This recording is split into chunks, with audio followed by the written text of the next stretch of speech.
অধিকার পরিষদের সাধারণ সম্পাদক জনাব মোহাম্মদ রাশেদ খান তিনি বাংলাদেশ জাতীয়তাবাদী দলে যোগ দিচ্ছেন এবং বাংলাদেশ জাতীয়তাবাদী দল সিদ্ধান্ত নিয়েছে যে ঝিনাইদহ 4 আসন, যেটা ঝিনাইদহ সদর এবং কালীগঞ্জ থানা নিয়ে, এই আসনে মোহাম্মদ রাশেদ খানকে ধানের শীষ প্রতীকে নির্বাচন করার জন্য মনোনয়ন দেওয়া হচ্ছে। এটা আপনার আমাদের দলের সিদ্ধান্ত, এটা আমি আপনাদেরকে জানালাম।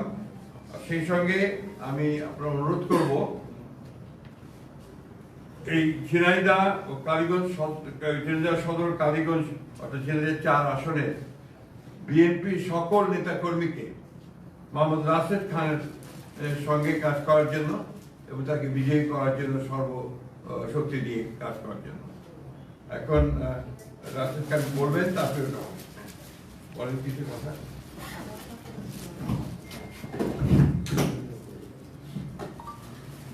আসসালামু আলাইকুম। বাংলাদেশ জাতীয়তাবাদী দল বিএনপির সংগ্রামী মহাসচিব, তাকে অসংখ্য ধন্যবাদ।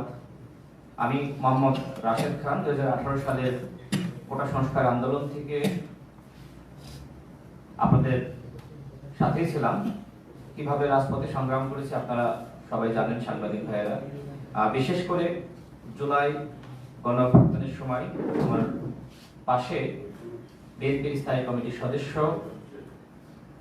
জনাব সালাউদ্দিন আহমেদ এবং আমি রাশেদ খান, গণ অধিকার পরিষদের সভাপতি নুরুল হক নূর, আমরা 3 জন একসাথে এই আন্দোলন সংগ্রাম সমন্বয় করার কাজ করার সুযোগ হয়েছে এবং আমাদের সংগ্রামী মহাসচিব যে সময় তিনি গ্রেপ্তার হন, বিএনপির সংগ্রামী মহাসচিব আমাদের সালাউদ্দিন আহমেদ ভাই, তিনি ইন্ডিয়া থাকলেও এই আন্দোলনকে যেভাবে সমন্বয় করেছেন এবং আমার ভূমিকা সম্পর্কে আসলে আমি বলতে চাই না, সালাউদ্দিন আহমেদ ভাই তিনি জানেন, তিনি বলবেন।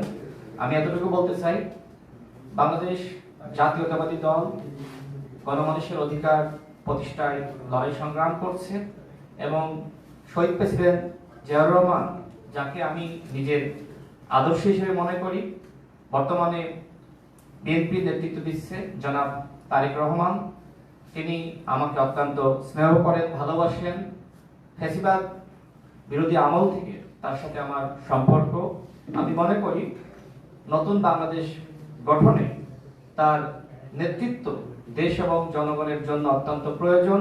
আমি বিশ্বাস করি সংস্কার, বিচার এবং সুষ্ঠু নির্বাচনের ক্ষেত্রে জনাব তারেক রহমান গুরুত্বপূর্ণ ভূমিকা রাখবেন।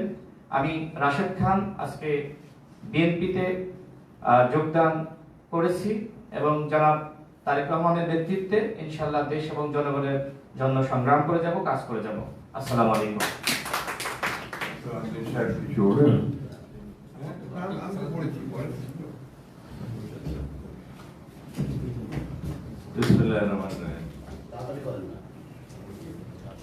জনাব রাশেদ খান তিনি ছাত্র অধিকার পরিষদ থেকে শুরু করে গণ অধিকার পরিষদ পর্যন্ত তার যে যাত্রা এবং বিশ্ববিদ্যালয় কেন্দ্রিক যে ছাত্র আন্দোলন গড়ে উঠেছিল, তার যে সাহসী ভূমিকা, তাতে দেশের ছাত্র সমাজের দাবি মানতে তৎকালীন স্বৈরাচারী সরকার বাধ্য হয়েছিল। সেই ভূমিকায় রাশেদ খানের নাম আমাদের ইতিহাসে উজ্জ্বল থাকে। গণ অধিকার পরিষদের সভাপতি নুরুল হক নূর এবং রাশেদ খান বিগত 24-এর ছাত্র গণ অভ্যুত্থানে যে সাহসী ভূমিকা রেখেছে তা আমি জানি, তার মুখেও শুনেছেন, এবং তারা জীবন বাজি রেখে অনেক পদক্ষেপ নিয়েছিল ফ্যাসিবাদ বিরোধী গণতান্ত্রিক আন্দোলনে ফ্যাসিবাদকে হটানোর জন্য। সেই অবদান ইতিহাসে লিপিবদ্ধ থাকবে। আমরা চাই বর্তমান নতুন প্রজন্মের এরকম আরো অনেক সাবেক ছাত্রনেতা যারা এখনো বয়সে তরুণ, তারা জাতি বিনির্মাণে সঠিকভাবে পদক্ষেপ নিতে পারুক এবং সেজন্য তাদেরকে জাতীয় সংসদ থেকে শুরু করে সমাজের, রাষ্ট্রের বিভিন্ন স্তরে তারা প্রতিষ্ঠিত হোক, সেটা আমাদের কামনা। আমরা আগেও বলেছি অনেকবার, আগামীর বাংলাদেশ হবে মেধাভিত্তিক, জ্ঞান নির্ভর, প্রযুক্তি নির্ভর বাংলাদেশ। এবং সেই ক্ষেত্রে এই স্লোগানকে শুধু স্লোগানের মধ্যে না রেখে কার্যকরভাবে আমরা যাতে এই তারুণ্যের ভাবনাকে ধারণ করতে পারি এবং মেধা ও প্রযুক্তি নির্ভর জ্ঞান নির্ভর বাংলাদেশ করতে পারি, সেই লক্ষ্যেই আমরা রাশেদ খানকে আমরা স্বাগতম জানাচ্ছি, অভিনন্দন জানাই আজকে তার এই সিদ্ধান্ত।